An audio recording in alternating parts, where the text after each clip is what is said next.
You know how people always joke about ninjas? You know, they're like, oh man, this would be so much cooler if it had ninjas, and then they laugh at themselves. And that pisses me off for various reasons. One, ninjas are no laughing matter, and two, it gives people the impression I'm trying to be cute when I say things like, this game is like Galaga with ninjas. This game very much is like Galaga with parachuting Christmas-colored ninjas, and that's no outdated internet joke. That's Sasuke versus Commander.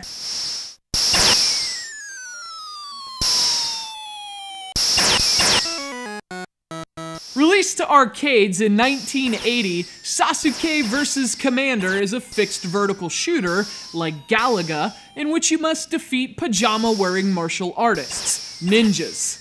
I guess if you want to boost your nerd credentials to all your nerd friends, you could tell them it's like Satan's Hollow, only without the fire and brimstone.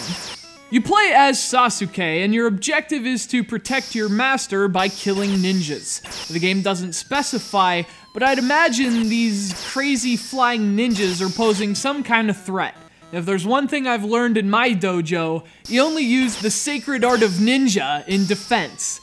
I learned that, and I learned that anger can be a double-edged sword that, when turned inward, is an unconquerable enemy.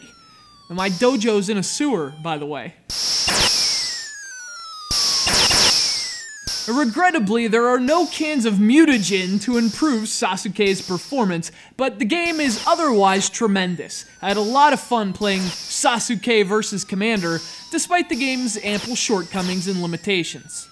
The gameplay is very familiar. Sasuke vs. Commander came out in the wake of the classic arcade shooters like Space Invaders, Galaxian, and Galaga, games that would be imitated by countless developers across the industry. Substituting the ship, you move Sasuke on the bottom of the screen, and substituting lasers, you're throwing daggers or ninja stars or something.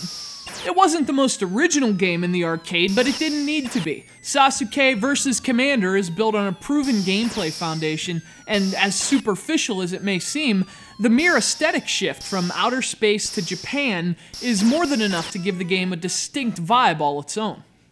But the key difference between Sasuke vs. Commander and a game like Galaga, for example, is the way your enemies die.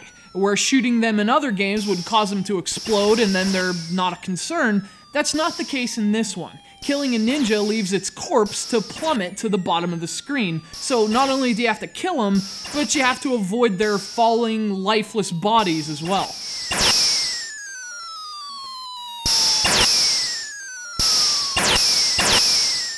That adds a unique dynamic to the gameplay that you wouldn't get from similar arcade shooters. You have to pay attention to a lot more obstacles, a burden that Sasuke vs. Commander lightens by throwing a lot less enemies at you. So the gameplay feels a little different than the constant enemy bombardment you'd get in similar games. It's a bit more cerebral, based more on avoiding and shooting than just the latter.